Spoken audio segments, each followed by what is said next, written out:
Bueno, muy buen día, compañeras, compañeros que nos escuchan, compañeros del Movimiento Colombiano de Solidaridad con Cuba.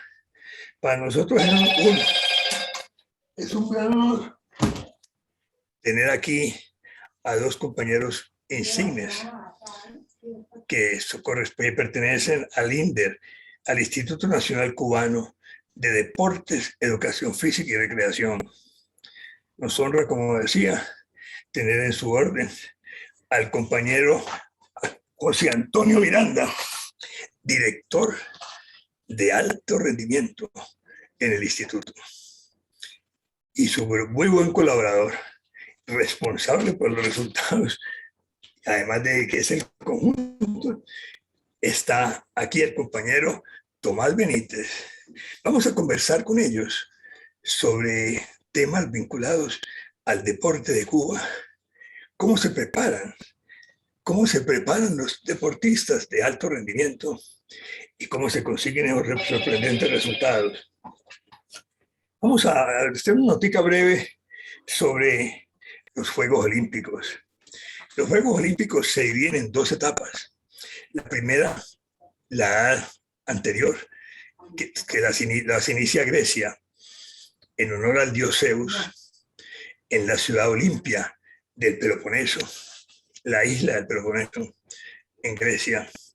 Y se haría ahí, se hicieron desde el año 776 antes de Cristo hasta el 393 después de la era cristiana, digámosle así, cuando el último emperador romano, Teodosio, dividió el imperio en dos, el ya decaído imperio romano, Occidente y Oriente, y prohibió los juegos bajo la idea de que el cuerpo no debía ser motivo de culto ni de desarrollo, según la concepción cristiana de la época.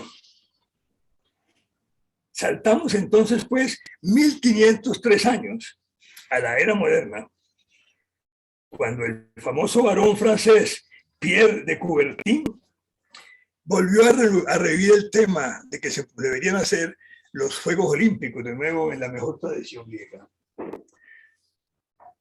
La propuesta fue cogiendo forma y fue así como en el año 1893 se realizó la primera reunión para revivir los Juegos en París, con algún pequeño simulacro de Juegos con pocos países, me parece que fueron 12, alrededor de la Universidad de Sorbona. Pero bueno, ya luego, en 1896, Grecia recibe el honor como de reiniciar los Juegos que ellos siempre sostuvieron en la ciudad griega de Olimpia. En ese sentido, se celebró la primera en Grecia, la segunda se realizaría en París. Y en el año 1900, empezaba el siglo XX, y Cuba ganaría por primera vez en la historia la medalla de oro olímpica que ningún país latinoamericano habría ganado, con el famoso esgrimista, un segundito para decir el nombre completo, Ramón Fons. Ramón Fons gana la medalla de oro en esgrima individual. Y luego, en el siguiente año, en la siguiente Olimpiada, en 1904, en San Luis, Missouri, Estados Unidos, Cuba gana por primera vez 9 medallas para caer en un letargo que uno puede imaginar lo que se vivía políticamente en la isla, ya intervenida por la enmienda Platt y Estados Unidos prácticamente manejando las cosas de la manera que ellos suelen manejar. Vamos a resumir entonces de ahí qué ha pasado con Cuba. La época de 1900 hasta 1959, cuando triunfa la Revolución Cubana, las delegaciones cubanas que no participaron en todas las Olimpiadas habían ganado 12 medallas en total, 5 medallas de oro, 4 de plata y 3 de bronce. Después de la Revolución Cubana viene el gran salto y Cuba se convierte en el primer país latinoamericano en términos de resultados olímpicos y resultados en muchas de las disciplinas que ellos practican. Son además los maestros para el resto de América Latina en términos de entrenadores y para muchos otros países donde Cuba se convierte en esa leyenda impresionante. Y el récord hasta la fecha de Cuba en los Juegos Olímpicos son 85 medallas de oro, 71 medallas de plata y 85 medallas de bronce para 241 medallas, cifra que supera totalmente a cualquier otro país latinoamericano, y me atrevería a decir que a todos los países del resto de América Latina junta. Esa es Cuba, esa es la Cuba revolucionaria, la Cuba de los resultados, la Cuba de Fidel, la Cuba de Martí y de esa playa de deportes que son honor para todos nosotros por acá. Cuba logra su máximo esplendor. Miren las fechas para ver cómo coincide la parte política. En Barcelona 1992, el periodo especial empezó en el 91 y Cuba venía en una alza impresionante y ganó 31 medallas, 14 medallas de oro en Barcelona 1992, 6 de plata, 11 de bronce. Y 8 años más tarde tenía una excelentísima actuación en Sydney en el año 2000 con 11 medallas de oro, 11 de plata y 7 de bronce para 29 medallas en pleno periodo especial. Y ahora, en Tokio, es la historia también que nos honra a todos. Aquí tenemos dos de los principales responsables, que es porque están en la parte de alto rendimiento y Cuba ocupa el cuarto lugar. El 14º, el 14 lugar entre 204 países que de alguna manera estuvieron representados. Solamente faltaron 2, Corea del Norte y Guinea-Conakry, un pequeño país de África Occidental. Así las cosas, Cuba sale con 7 medallas de oro, 3 medallas de plata y 5 medallas de bronce, con 11 millones de habitantes, que si uno fuera a mirar medalla por habitante es posible que Cuba estaría en primer lugar. Ciertamente en años anteriores lo ha estado, porque también hay que mirar el número de habitantes y el número de atletas que llevan las delegaciones. Se presentan atletas con mucho más y entonces ahí se puede una diferencia porque las medidas pueden estar ahí variando. Bueno, sin más, felicitamos aquí a los compañeros por el logro. Ellos acaban de llegar de Tokio y están acompañándonos en Colombia en preparación de los Juegos Panamericanos Juveniles que se van a realizar en esta ciudad. Y bueno, los voy a dejar con nuestro querido amigo y compañero y hermano Jorge Cáceres, quien ha preparado un cuestionario para ustedes. Y entonces ustedes verán quién responde. Tomás, por favor, pasa aquí adelante. Están en casa y nos oye gente de Colombia y nos oirá gente de todo el continente de la semana Atlántica. Bueno, Jorge, primero que todo, gracias Gustavo. Primero que todo, un fuerte abrazo a José Antonio Miranda y a Tomás Benítez, para quienes compartimos la causa de la solidaridad con Cuba. Primero decirles que eso lo asumimos como un deber, porque sentimos que el solo hecho de que ustedes defiendan un modelo de sociedad diferente en lo económico, en lo político, nos permite vislumbrar a quienes vivimos sometidos en el capitalismo a que otro mundo mejor es posible, un mundo más incluyente, más armonioso, más amoroso, donde todas y todos tengamos derecho al ejercicio de una vida digna, una vida en respeto y en fraternidad entre todos los seres humanos y en armonía con nuestra madre naturaleza. Nos sentimos muy honrados de tener su grata presencia en nuestro país, más con esos resultados recientemente alcanzados en los Juegos Olímpicos, que ese orgullo de ustedes a veces nuestro orgullo, porque nos permite decirle a las personas a las que convocamos a la causa de la solidaridad que esa revolución que defendemos es una causa justa porque se funda en el bienestar de los seres humanos, lo que se evidencia en logros tan importantes como los alcanzados por ustedes en estos recientes Juegos Olímpicos. Bien, como queremos ilustrar un poco a las personas que nos están escuchando y van a escuchar este programa, quisiéramos ilustrarlos un poco sobre toda la actividad deportiva en Cuba. Entonces, en primer lugar, quisiéramos preguntarles, el INDER, ¿qué es?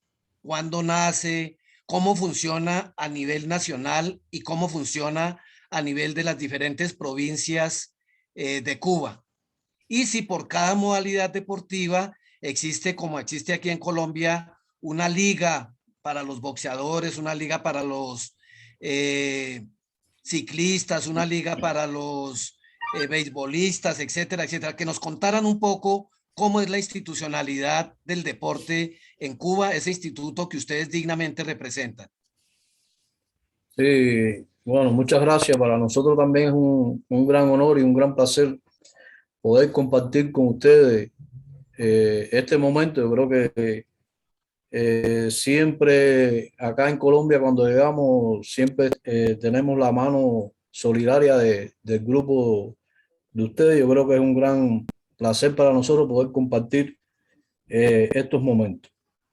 Yo creo que lo que explicaba hace un rato, y nosotros siempre lo vemos, ¿no? Sin mucho chauvinismo, pero siempre lo vemos de esa manera. Yo creo que en el deporte cubano siempre hay que explicar un antes y un después de la Revolución Cubana.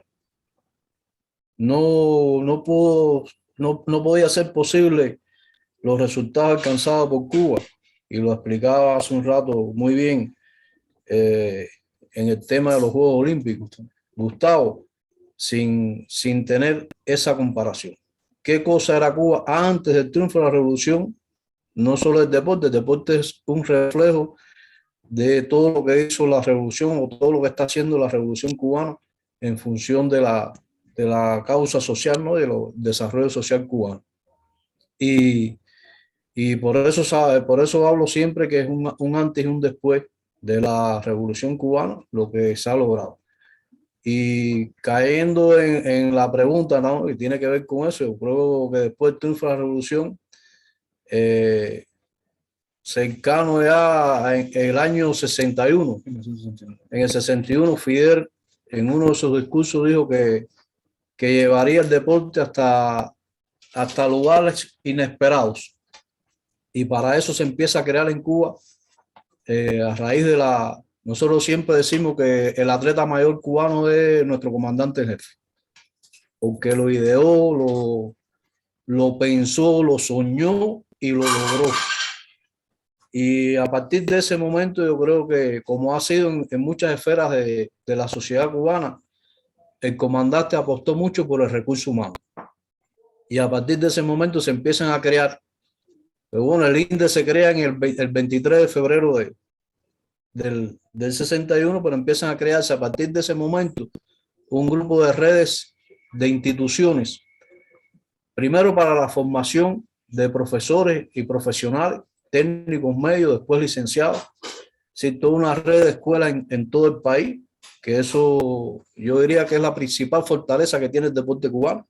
Como ustedes conocen, nosotros no somos ricos, no somos de los que tenemos muchos recursos, no somos los que tenemos las mejores instalaciones, pero sí hay un recurso humano muy preparado y muy motivado y muy comprometido con lo que hace. Y a partir de ese momento, del año 61, que se crea el Instituto Nacional de Deporte, Educación Física y Recreación, se empieza a crear un grupo de redes en el país. Y como le decía, empieza por las escuelas de formación, escuelas de profesores de educación física, que hay una en todo el país, en las 15 provincias del país y el municipio especial Isla de la Juventud, hay una escuela de formación de profesores de educación física, pero hay también una universidad de deporte, es decir, que se forman profesores técnicos medios y se forman también licenciados en la cultura física, en el deporte y en la recreación. Yo creo que eso es un elemento importante que nos da la posibilidad a nosotros de este resultado.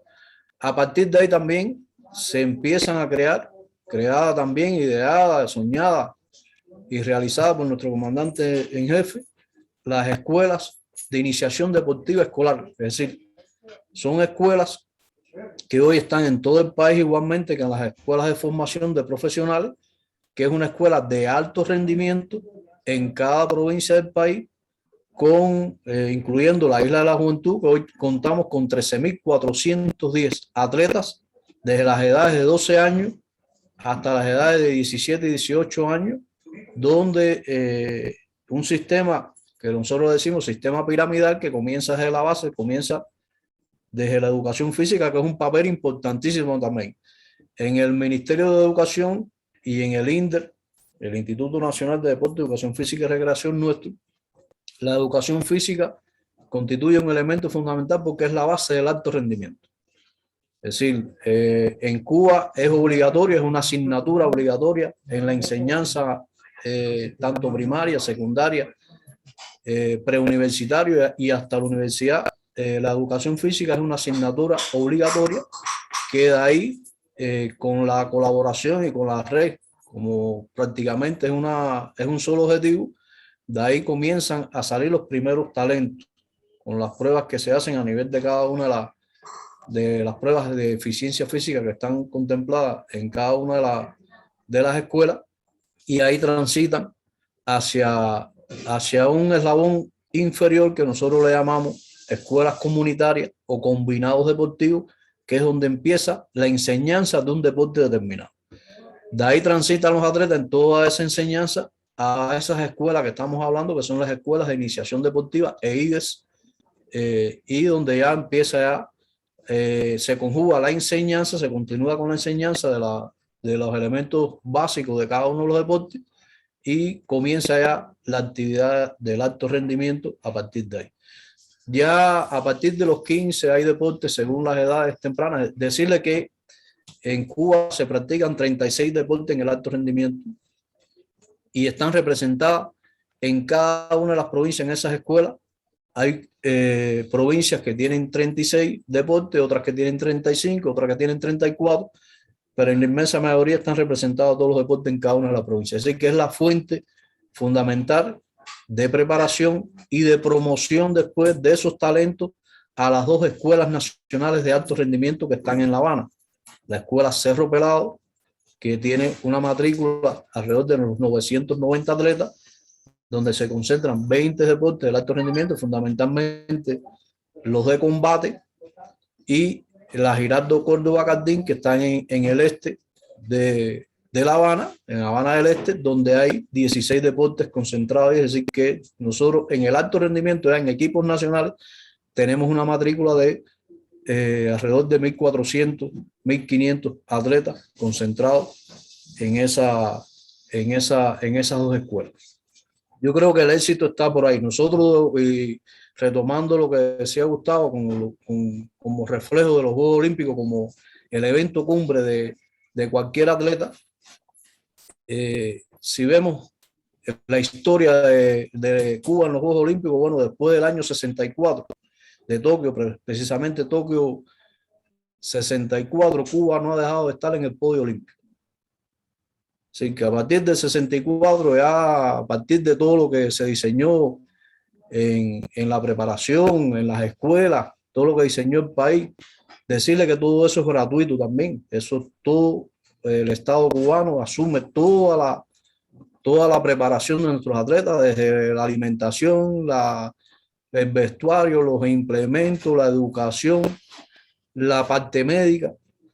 Todos los deportes cuentan con un médico, con un fisiatra, con un nutriólogo, con un psicólogo.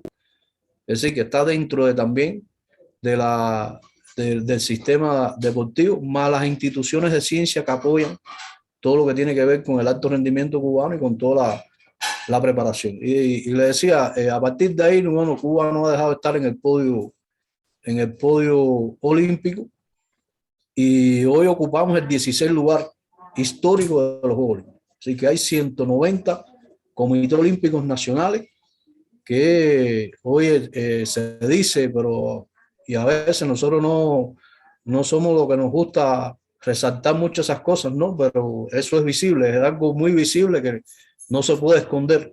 Lograr esa cantidad de medallas que decía Gustavo en la historia de los Juegos Olímpicos, un país como el nuestro, con 11 millones de habitantes, con toda la situación con que transita y que hemos transitado, asediado, bloqueado.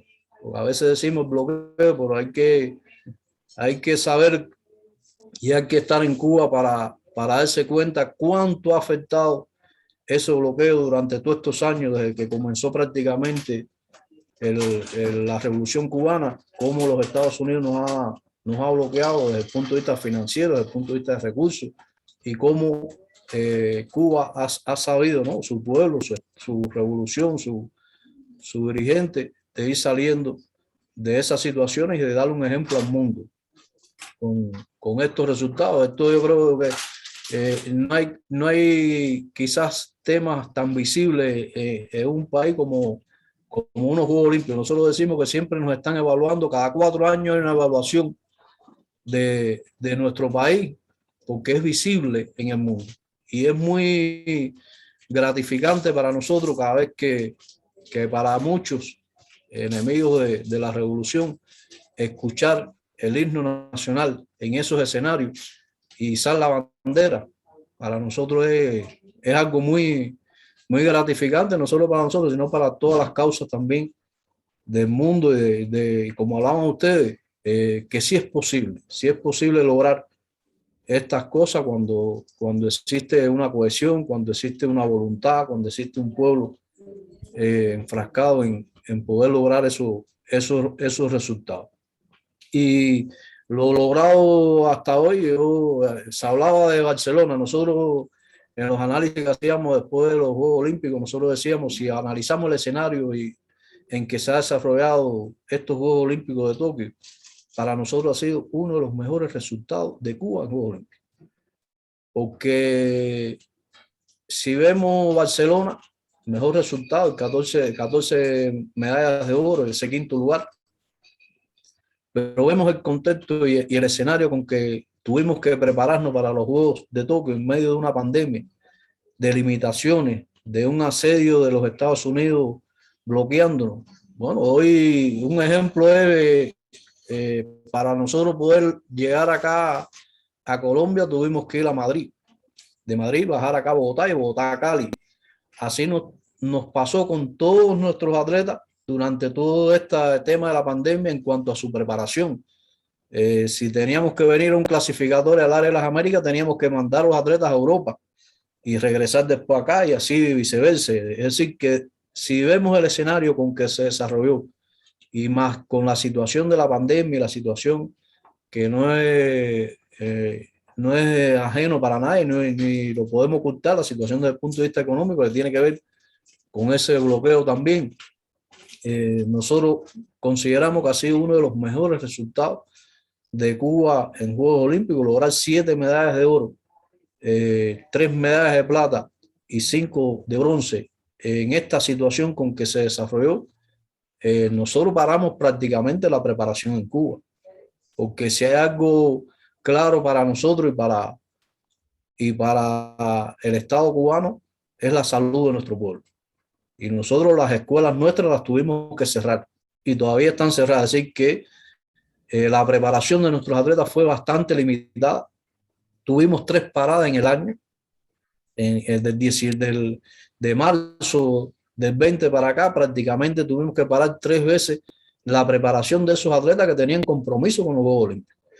Y a pesar de eso, bueno, se hizo un diseño también, tiene que ver con toda esa formación que decía anteriormente y que nos facilitó nuestra revolución y encabezada por nuestro comandante, de la sabiduría y de esa unidad y de esa, yo diría, de forma colectiva, ¿no? De buscarle las soluciones a las problemáticas que se nos presentan. Y yo creo que nosotros logramos ese resultado porque tenemos esa fortaleza. Yo creo que es uno de los elementos fundamentales que nos ha dado. Muchas análisis hemos estado haciendo después de terminar los Juegos Olímpicos, que tienen que ver con las cosas que hemos logrado, que tenemos que empezarlas a escribir en muchos deportes, de la manera en que se lograron esos resultados, a pesar de las limitaciones. Muchos países en el mundo no dejaron de entrenar porque tienen otras maneras. El sistema deportivo cubano está sustentado sobre, la base son las escuelas. Al cerrarse las escuelas se nos limitó mucho el tema de la preparación En casi todos los países del mundo están las redes de clubes que yo estoy seguro no, lo sabíamos porque teníamos la información de que los atletas élites no dejaron de entrenar nunca. Y nosotros tuvimos que, como le decía, en 3 ocasiones durante todo el ciclo de preparación, parar la preparación y comenzar de nuevo. Yo creo que son de los elementos que tiene que ver. Nosotros no tenemos sistemas de clubes en Cuba. El deporte está sustentado, como decía, en esas escuelas. Tenemos las federaciones como existen en todos los demás países, pero el Instituto de Deporte, Educación Física y Recreación lleva el peso fundamental de la preparación de nuestros atletas hacia los diferentes juegos multidisciplinarios. Y cada uno de estos deportes que también tiene sus sistemas de competencia, que también están supervisadas y dirigidas por el Instituto Nacional de Deporte de Cuba. Y tienen ese sistema de trabajo, ¿no? Yo creo que ahí está el éxito también de eso. Aquí no hay un ente independiente. Todos los 35 o 36 deportes que están en el alto rendimiento trabajan sobre una planeación estratégica única, con un mismo objetivo. Es decir, que no es que yo le dé plata a una federación y esa federación no sabemos a veces qué hace con la plata. No. Esto nosotros va dirigido por nosotros, responde a una estrategia, responde a un resultado y responde a análisis y seguimiento que está respaldado por eso. Aquí ningún resultado ni ninguna inversión que hacemos y que hace el Estado cubano, porque el deporte es una inversión. No pensemos nadie que el deporte para buscar ganar, no. El deporte es una gran inversión y si tú no inviertes en el deporte no puedes tener resultados. Pero sí hay un control sobre todo eso, sobre los presupuestos, sobre los gastos y sobre los beneficios que pueda tener eso y sobre todo sobre los resultados. Pero no las federaciones, como le decía, y hemos estado en varios países y a veces comparamos hasta los presupuestos, ¿no? Que se le otorga hasta una federación. Yo a veces comparamos ahora en estos propios Juegos Olímpicos con algunos colegas de otros países y hay federaciones en otros países que reciben mucho más dinero que todo el dinero que recibimos nosotros para una preparación de 36 deportes. Hay federaciones millonarias y nosotros a veces con menos de 2 millones tenemos que preparar todos los deportes, 36 deportes, que eso conlleva implementación, eso conlleva viajes para la preparación, para la competencia, pero hay una conciencia muy grande en todos los profesionales del deporte por lo que ha significado. Y no le podemos fallar al atleta mayor. El atleta mayor siempre está presente en todos estos triunfos, porque además fue el que lo ideó, el que lo pensó y el que lo logró también. Y nosotros tenemos la misión, la nueva generación con la continuidad de nosotros mantener esos resultados a pesar de las dificultades. Yo creo que es un pueblo que siempre ha sabido crecerse y buscarle solución a las principales problemáticas. Por ahí, no sé, más podemos seguir conversando, más preguntas. No hay ningún tipo de problema. Para nosotros es una gran satisfacción poder compartir con ustedes nuestras experiencias. Yo creo que es bueno, ¿no? Todos los que lo estén viendo y escuchando, esa es la realidad del deporte cubano, que yo a veces cuando me pongo a conversar con algunos colegas de otros países, a veces les digo, ustedes no nos van a entender. Es difícil que nos entiendan. No, a veces le decimos, no es posible que ustedes logren eso así. Bueno, y a veces nos cuesta trabajo, ¿no? Compartir porque esas experiencias nos dicen, no, ustedes nos están mintiendo, ustedes no es posible que ustedes logren esos resultados de esa manera. Y otro de los elementos, yo creo que es algo para nosotros que no lo vemos pero es importante también señalarlo y a veces lo decimos, ¿no? es uno de los pocos países que participa con el 100% de sus atletas cubanos. Nosotros no tenemos ningún atleta extranjero que compita por Cuba ni nacionalizado en Cuba, y todos sus entrenadores son formados en Cuba. No hay ningún entrenador que no vaya a unos juegos multidisciplinarios, centroamericanos, panamericanos, olimpiadas, que no sea formado por la escuela cubana. Es decir, que es un elemento. Nosotros nos satisface mucho también. Ahora en los Juegos Olímpicos habían 44 entrenadores cubanos por otros países y lograron 2 medallas de oro, 2 plata y 4 bronce. Pero participaron por otros países 22 atletas cubanos que lograron una medalla de oro, más 2 plata, más un número importante de bronce.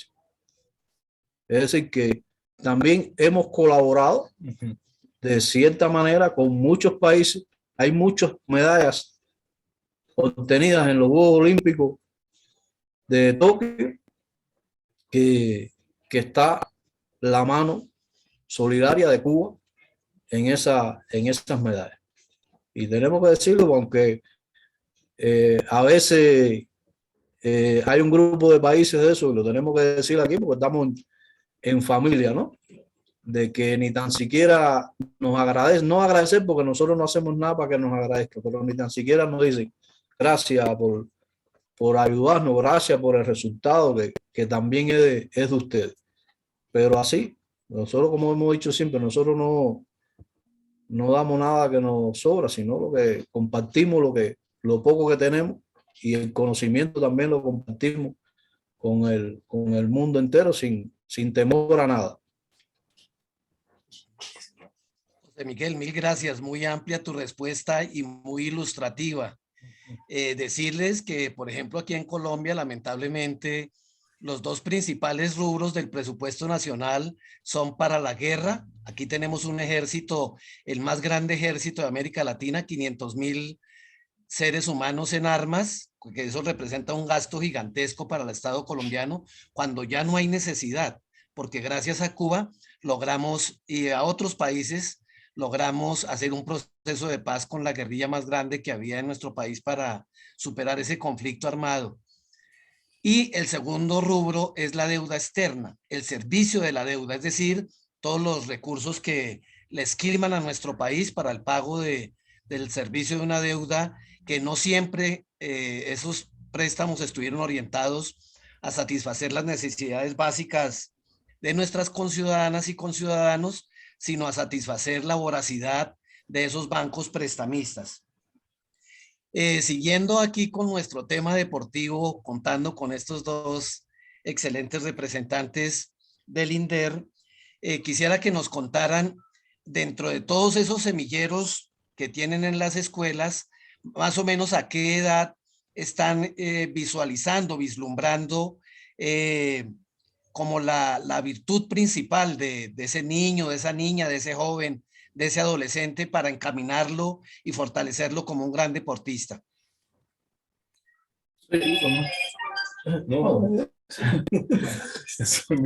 Sí, mira, como le explicaba, para nosotros la educación física es la base del alto rendimiento.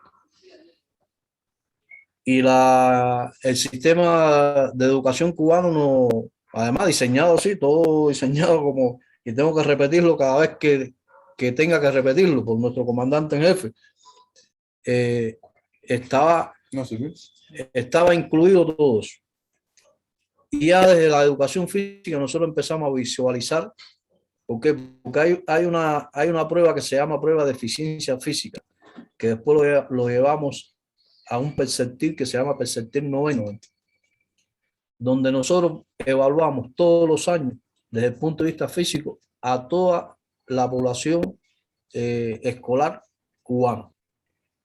Nosotros podemos saber a través de las pruebas que se hacen en el país de salto de longitud, para medir la fuerza de brazos, las planchas, las tracciones, Es decir, un grupo de pruebas que se hacen, nosotros las carreras, la velocidad, resistencia, nosotros podemos empezar a visualizar dónde están los más rápidos, los más resistentes, los más fuertes, y a partir de ahí empezamos nosotros a hacer un proceso de selección según las edades de iniciación de cada uno de los deportes. Hay deportes que inician más temprano, 7 años, 6 años, los de arte competitivo, porque nosotros lo tenemos dividido por agrupaciones deportivas, arte competitivo, de combate, juegos con pelota, de fuerza rápida y resistencia.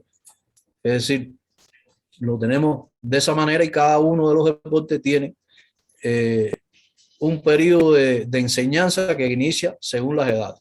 Ya a partir de, ¿por qué pasa? Que es otro elemento importante que es bueno que lo conozca. En Cuba cada deporte tiene un programa que se llama Programa Integral de Preparación del Deportista.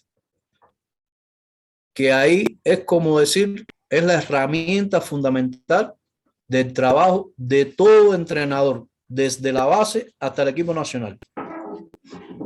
Es decir, que en ese programa integral de preparación del deportista, cada uno de los deportes tiene varios capítulos. Tiene desde la historia de su deporte, porque es importante conocer la historia de cada uno de los deportes, cómo surgieron, tiene los reglamentos de cada uno de los deportes y tiene entonces desde el punto de vista metodológico todo lo que hay que hacer en cada periodo. Si es en la enseñanza, ¿qué es lo que tiene que hacer? Es decir, que es como si fuera la Biblia del entrenador. El que trabaja en un combinado deportivo, que es la base, que es la iniciación, busca ese programa y ahí va a ver qué es lo que tiene que hacer con 9 años, con 10 años, con 11 años, con 12 años. El que trabaja en las escuelas de iniciación deportiva va a ese programa y sabe ahí qué tipo de entrenamiento tiene que aplicarle a los atletas según las edades. Y los que están en los equipos nacionales tienen también qué cosa es lo que se trabaja en los equipos nacionales ya de mayor en el alto rendimiento. Es decir, que eso se actualiza cada 4 años. Terminando los Juegos Olímpicos, nosotros empezamos a hacer una revisión de los 36 programas de preparación del deportista, es decir, de cada uno de los deportes. Hacemos un análisis del cuatrenio completo, se trabaja todo lo que hay que incluir nuevo desde el punto de vista de preparación, desde el punto de vista metodológico, si hay un cambio de reglamento, bueno, se actualiza todo el programa y se comienza un nuevo ciclo a trabajar por ese programa. Yo creo que eso es un elemento también importante a la hora que es complemento, ¿no? de todo el sistema piramidal del alto rendimiento. Por eso la iniciación depende mucho de las agrupaciones de deporte. Hay quienes comienzan a los 6 años, hay quienes comienzan a los 9, hay quienes comienzan ya a partir de los 9, los 10, los 12 años, todo lo que tiene que ver con la enseñanza, y ahí va transitando en cada, no hay un eslabón perdido ahí. En cada momento se sabe qué es lo que hay que hacer en cada periodo sensitivo de la enseñanza según las edades, y ahí va transitando. Se quedan algunos en el camino porque todos no pueden llegar, pero ese que sigue en el eslabón tiene un lugar donde desarrollarse y donde entrenar. Es decir, no se pierde. Y el que no llegó le va a servir para la vida, para su preparación. Y otro de los elementos que no sé si me lo preguntarás después, pero lo voy a decir ahora, que tiene que ver con todo lo relacionado con la formación profesional. No hay un estudiante, no hay un atleta, además, y repito, el comandante lo ideó así de esa manera. El comandante le llamó la regla de oro. Para ser buen deportista hay que ser buen estudiante. Si no eres buen estudiante, no puedes ser buen deportista. Así lo diseñó el comandante. Y otro de los temas de la regla de oro tenía que ver con la disciplina. Y así está. No se concibe ningún atleta cubano de alto rendimiento que no esté estudiando. Y los atletas de los equipos nacionales tienen carreras universitarias. tienen un curso que se llama curso de atleta y tú te inclinas. Muchos se inclinan por la carrera de deporte, es decir, licenciatura en cultura física, que lo hacen en la propia centro de alto rendimiento, no tienen que moverse para ninguna universidad.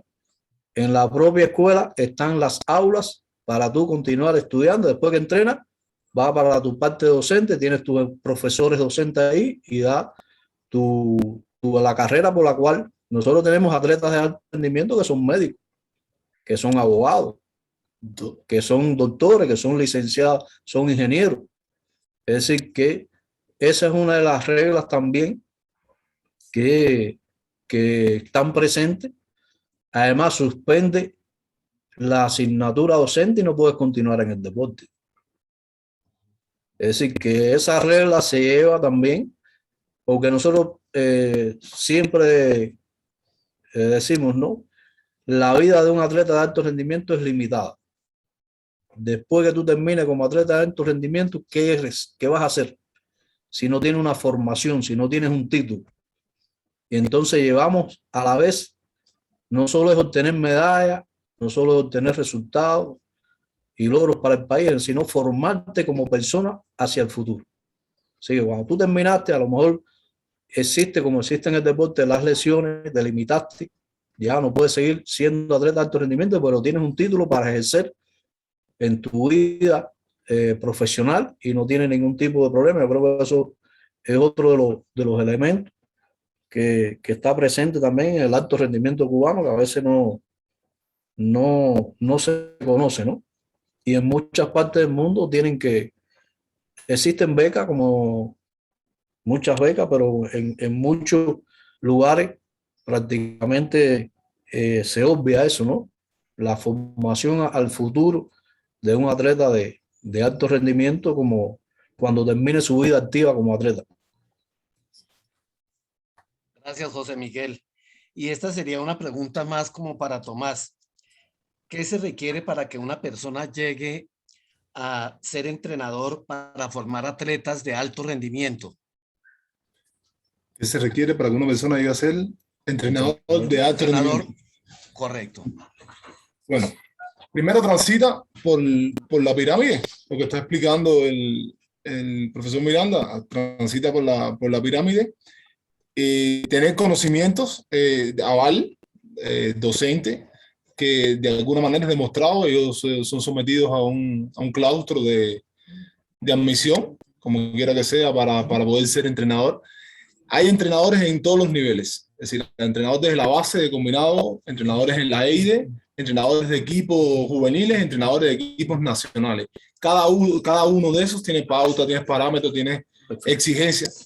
En el caso de las selecciones nacionales, los miembros, es decir, los entrenadores de las selecciones nacionales son grupos selectos, es decir, en dependencia del deporte, existe un claustro, no es solo digamos, el deporte, existe un grupo metodológico, existe una dirección de entrenamiento, que Miranda es el director general de esa dirección, que de alguna manera es capaz de controlar, seleccionar, avalar todo el proceso de designación del entrenador, en los equipos nacionales sobre todo. Y existe una figura en Cuba que es muy importante, que nosotros llamamos, es como el enlace entre el deporte y el Ministerio de Deportes nuestro, que es el Instituto Linder, que es el comisionado, el delegado, le llaman en otros países, el comisionado nacional del deporte. Este comisionado puede llegar a tener dualidad, puede ser comisionado nacional del deporte, que es la figura, pero puede ser también el presidente de la Federación Deportiva del país. Es decir, puede tener la dualidad de cargo. Y la importancia de existir esa persona es el enlace directo con el ministerio en relación al deporte. Y es todo el mundo, es un equipo de trabajo integral en función de un solo objetivo. El objetivo es el diseñado por el alto rendimiento en el país. Ese es el caso de los entrenadores. Ahí solo agregar, hay un requisito que es la titulación. Para trabajar en el deporte tienen que ser licenciado en cultura física o deporte. Nadie puede trabajar en el deporte en Cuba que no sea licenciado en deporte, educación física o recreación. Y en el caso ya de los equipos nacionales, nosotros estamos exigiendo una categoría científica superior. Maestría o doctorado. Tiene que ser tiene que tener maestría o ser especialista, porque nosotros dentro de la Universidad de Deporte está la especialidad. Es decir, que te gradúas de entrenador de pesa, eres entrenador de pesa, pero terminaste tu carrera 4 o 5 años y después hay un periodo superior que es la especialidad.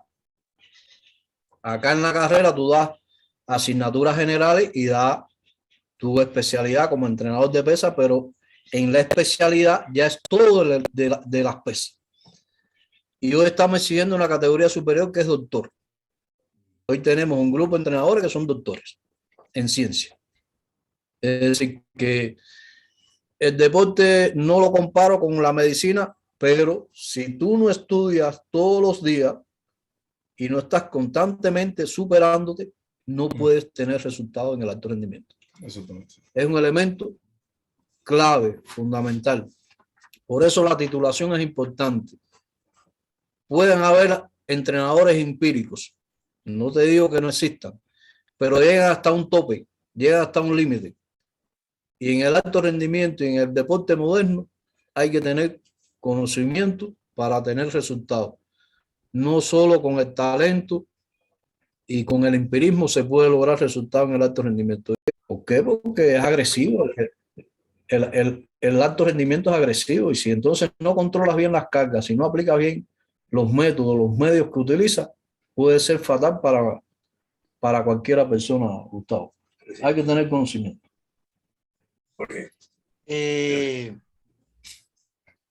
José Antonio y Tomás, digamos, en esta sociedad capitalista, la principal forma en que han tratado de descalificar el proceso, la revolución cubana, era estigmatizando mucho la personalidad de Fidel. Lo querían mostrar sencillamente como un hombre militar, como un guerrillero, no como el estadista que logró generarle un horizonte muy promisorio a Cuba, que se refleja en sus logros en los índices de desarrollo humano y se refleja en premios tan merecidos como los alcanzados por ustedes en Tokio. Dentro de ese papel, el aporte, claro que José Antonio ha venido haciendo varias referencias, el papel que ustedes le confieren a todo el aporte intelectual que dio Fidel para el tema del deporte, porque él de hecho era un gran deportista. ¿Cómo perciben ustedes ese aporte de Fidel a esa concepción tan clara que tienen del deporte? Hay que señalar que en nuestros países el deporte muchas veces se convierte en un sitio en un instrumento de frustración de promisorios deportistas. Aquí tuvimos un caso muy lamentable que quizá tal vez ustedes lo conocieron, que fue nuestro campeón mundial de boxeo, Kid Pambelé. Por su bajo nivel cultural, fue instrumentalizado por la empresa capitalista por sus triunfos, pero después fue desechado porque lamentablemente cayó en el vicio.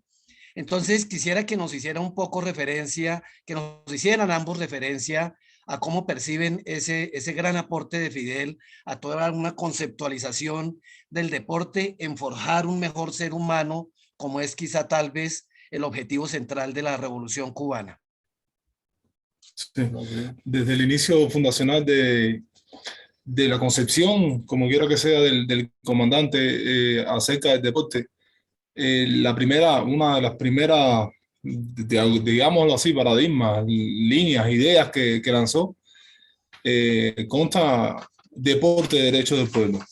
Es la primera y le digo, para nuestra concepción institucional, es como la pauta a seguir, el deporte, derecho del pueblo. En toda la etapa revolucionaria, la intervención de nuestro comandante en el deporte fue fundamental. Primero, con la luz del futuro esa que nuestro comandante siempre tuvo, fue de alguna manera previendo todo lo que venía en desarrollo y la comercialización en el deporte. Es decir, todo cómo iba transformándose el deporte en el mundo y de alguna manera ajustando para nuestro país cómo Cuba iba a desarrollar el deporte en este mundo cambiante. Y eso fue en cada uno de los momentos, hay muestras de esto. La creación de toda la red de enseñanza a nivel nacional, viendo el acople entre la enseñanza y el deporte como fundamental para, de alguna manera, poder tener resultados deportivos. La red de ciencia unida a la enseñanza y unida al alto rendimiento. Es decir, esa triada bien lograda fue concepción revolucionaria, la concepción del comandante. Se dio un acontecimiento en el año, el tema de la droga, aquella de Sotomayor, queriendo empañar el deporte cubano, es decir, todo el tema aquel.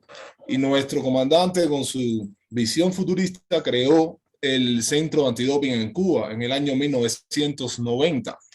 Ese 90 de periodo especial, ese 90 donde de alguna manera cambió la polaridad del mundo. En ese 90 se crearon las bases de un centro antidoping que hasta el momento ha mantenido siempre su acreditación a nivel mundial. Es uno de los centros antidoping de alguna manera más calificados en el mundo, con muy altos estándares. Es decir, su visión futurista en todo momento estuvo asociado. De nuestro comandante, enseñanzas muchas, siempre presente en cada uno de los momentos cruciales del deporte, siempre presente. Nunca ausente en ningún acontecimiento, nunca ausente en ningún llamada de atención, nunca ausente en ninguna observación, siempre pendiente al habla con las máximas autoridades deportivas nuestras, tanto del instituto, con los atletas en persona. La creación de una comisión de atención atleta con un tema de estimulación al atleta, qué tenemos que hacer para la atención al atleta hasta su jubilación prácticamente como ser humano. Es decir, siempre pendiente. El comandante siempre estuvo atento a todo lo que acontecía en cuanto a deporte, a todo.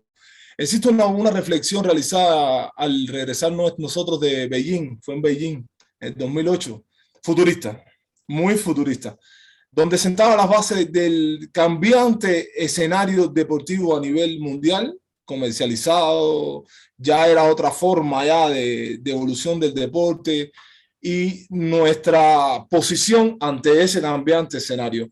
Evidentemente no se equivoca y va sentando las pautas de cómo nosotros teníamos que a luz larga ir cambiando en cuanto a la metodología, en cuanto al enfrentamiento a ese mismo mundo globalizado, cambiante, y nada, en todo momento, se dice el atleta mayor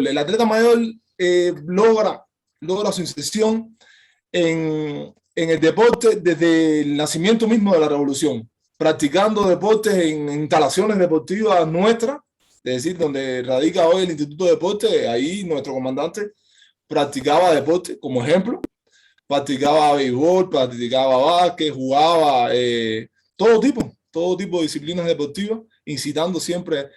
Nos acompañó en muchísimos eventos nacionales e internacionales, en ocasiones en su persona, en todo momento siempre estuvo al lado del deporte, en todo momento. Entonces, no existió un momento de llegada a una delegación que no fuera atendida personalmente por el comandante. No existió un momento en que un atleta o tuviera un resultado o tuviera un problema, que el jefe no estuviera, el comandante no estuviera pendiente del problema, pendiente del resultado, en persona, no enviando, en persona. Las puertas abiertas para el deporte, las puertas abiertas para sus deportistas, en todo momento. Ese era Fidel. Hay muchas reflexiones. Gracias. Nosotros tenemos un libro en el deporte que se llama Pensamiento de Fidel en el deporte. Y cuando usted empieza a leer ese libro y empieza a leer, no, pero mira el jefe cuando lo dijo. Lo dijo en el 61. Está atrás. Y mira, está pasando ahora. Está pasando ahora. Pero mira, el jefe, cuando dijo esto. Es decir, tenía esa visión de, como decían, de mirar doblando la esquina. Él veía lo que ya venía a pasar y entonces es un libro que tenemos nosotros, porque es una de todos los discursos de él relacionados con el deporte, de todo lo que hizo con el deporte. Entonces, hay cada momento y cada frase que uno la empieza a revisar, lo leemos constantemente, eso lo tenemos prácticamente de cabecera, porque está diseñada la estrategia ahí, nos estaba dando toda la luz, nos estaba diciendo por dónde agarrar y mucho más allá. Eso que decía Tomás de lo que pasó después de Beijing, y entonces él protegió mucho, él siempre sentía que el atleta no podía convertirse en una mercancía. Exacto. Y lo decía en todos los lugares. Y a nosotros, al deporte, nos decían, no puede convertirse el atleta en una mercancía, que la estés utilizando hasta que te sirva. Cuando no te sirva, la desechaste y ya. Por eso lo que hablábamos de todo ese sistema de formación, de que sean profesionales, que cuando terminen su vida, y más la protección después, bueno, de toda la jubilación, que sea después de un atleta que tanta gloria le ha dado a un país, porque ¿dónde es donde se puede oír el himno nacional de un país fuera de su país? En unos juegos. ¿En qué otro acontecimiento? Tú puedes usar ni cultural, ni social, no existe. No existe. No existe. Es que tú puedes usar tu bandera y escuchar tu himno nacional ante tantos países. Eso existe en el deporte nada más. Y entonces es un elemento que para nosotros el atleta es fundamental, a pesar de todas las situaciones, pero no se puede dejar de atender, no se puede dejar de reconocer. Y eso lo ideó el comandante. Eso no... Y a veces no, usted es el comandante, usted es Fidel, la revolución, no, eso es la realidad. Esa no se la podemos ocultar nadie, ni para nosotros está claro. Quizás para otros en el mundo no esté claro eso, ¿no? Pero para nosotros está claro porque se le debe muchas de las cosas a él, a su equipo de trabajo, al pueblo, porque sin el pueblo, sin todo esto, debe llevar a cabo todo lo que nos enseñó y todo lo que nos ideó y lo que nos dejó. Yo le decía, cada vez que leemos ese libro, mira en qué momento lo dijo. Pero espérate, mira, pues vamos para atrás, no estamos haciendo lo que está, mira, nos equivocamos en esto. Es decir, que nos sirve todavía muchas de esas cosas para nosotros en un momento determinado decir, espérate, nos equivocamos por el camino, a rectificar, vamos para atrás, que esto es por aquí. Y así le digo que el atleta mayor está presente siempre y le debemos mucho. El pueblo cubano le debe mucho a todo eso, a ese tema, con esa visión futurista que tenía nuestro comandante y está presente siempre. Bueno, queridos compañeros que nos acompañan acá, ha sido un honor tenerlos, pero yo voy a atreverme a lo siguiente, a pedir de ustedes un espacio la semana entrante que podamos disponer para desde Cali hacer como una segunda parte, porque ha sido fascinante y lo que nos han contado ustedes, que es la realidad detrás de esas medallas y de ese pueblo, es una lección para las personas que escuchemos este conversatorio, si se quiere mencionar de esa manera. Después, ¿tú qué piensas, Jorge? Que lo podemos hacer, digamos, para continuar y completar esto, porque vamos por la mitad de los temas que íbamos a tocar y podemos mirar qué se puede hacer. Dicen que sí, Jorge. Excelente, ¿no? Y sobre todo esa visión que nos entregan José Antonio y Tomás de cómo es la visión holística de un ser humano, y dentro de esa visión holística el papel tan fundamental del deporte en procura de tener un ser humano integral, un buen ser humano. Entonces me parece clave, Gustavo, que ojalá todos, nosotros tenemos 13 organizaciones en el movimiento colombiano de solidaridad con Cuba. Yo estoy aquí en Bogotá, hago parte de la corporación José Martí Pérez, y nuestro movimiento colombiano tenemos presencia en 13 espacios de nuestro país, y cada vez nos sentimos más motivados y escuchar a personas como ustedes nos muestra que es justa la causa que defendemos y nos motivan más a hacerla con más ahínco y con más compromiso. De verdad agradecerles muchísimo la ilustración que nos han compartido hoy, pero un poco, como dice Gustavo, este ha sido como un abrebocas muy ilustrativo, pero sería interesante que pudiésemos profundizar más. De todas maneras, Jorge, no quiero despedir sin hacer una pregunta a cada uno de los compañeros, tanto a José Antonio como a Tomás. ¿Qué sienten ustedes en el momento que uno de los atletas gana una medalla de oro por Cuba? ¿Cuál es la sensación de ese momento para cada uno de ustedes? Empecemos por el director general. Eso es, mira, Gustavo, a veces indescriptible, a veces lloramos, a veces es una emoción tan grande, porque uno está con ellos constantemente, sabemos los sacrificios, esa medalla de oro, por ejemplo, le vamos a poner un ejemplo rapidito, del canotaje nuestro en los Juegos. Eso fue para nosotros, ese abrazo que yo le di a esos dos muchachos. Por ahí tengo una foto que después me ponen las dos medallas a ellos, porque sabemos por lo que pasaron, por todos los sacrificios que tuvieron que hacer, por todas las situaciones. Y yo creo que es una emoción tan grande, pero además esa satisfacción de ese deber cumplido, ese compromiso que a lo interno lo tiene con su pueblo, con el pueblo de Cuba. Se paralizó en una situación muy compleja que tenía nuestro país. Exactamente. Esos Juegos Olímpicos vinieron a levantar bueno, Cuba no dormía porque eran en la madrugada y nos comunicamos, aquí nadie está durmiendo.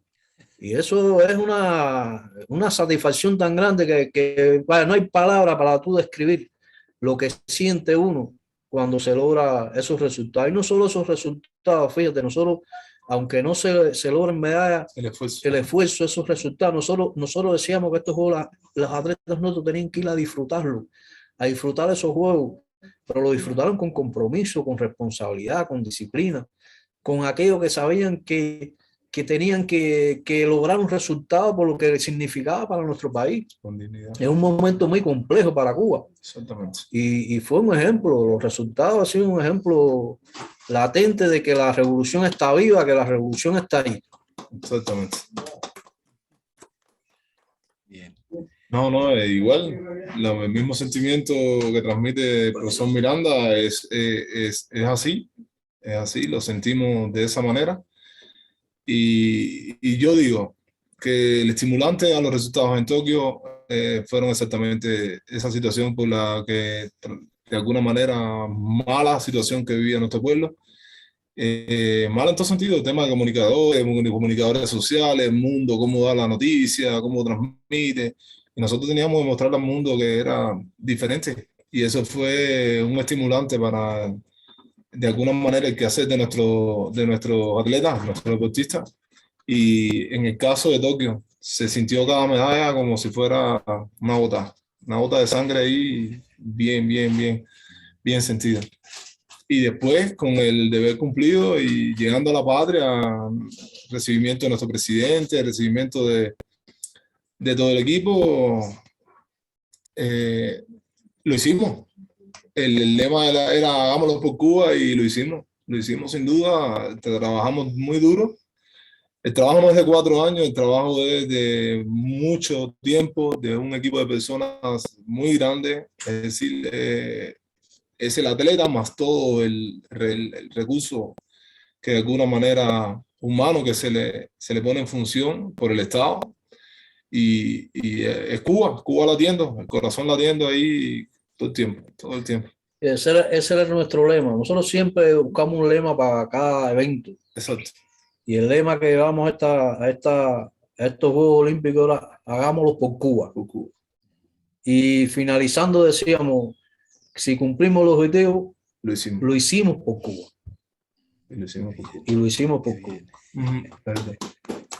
Bueno, ese es el preámbulo del Premio Nobel de Paz que vamos a recibir la Brigada Henry Reed por todo ese humanismo y por toda esa solidaridad. Está en Un Haití fuerte ahora. abrazo. Esperamos que disfruten mucho allá con nuestros compañeras y compañeros de Cali. Gracias por venir a asesorarnos, a orientarnos, a que nuestras instituciones se fortalezcan con una visión tan humana del deporte y tan clara. Sepan que aquí teníamos un departamento que estaba clasificado como el primero en analfabetismo y gracias a la aplicación del método cubano Yo sí del Yo sí puedo. puedo, Yo sí puedo. superó esa situación y fue declarado territorio libre de analfabetismo. Pero simultáneamente vinieron los entrenadores cubanos y de ocupar las últimas posiciones en el medallero olímpico nacional, el departamento de Boyacá subió a quedar entre los 10 primeros del país. Eso es un gran logro y fue gracias a esa labor tan importante y tan responsable que ustedes realizan, lo cual les agradecemos inmensamente. Un fuerte abrazo y entonces quedamos atentos a ver esta semana que entra cuándo nos vemos. Igual, Mil gracias. un abrazo para ustedes. Un abrazo. Gracias. Abrazo, Mil Jorge. gracias. Qué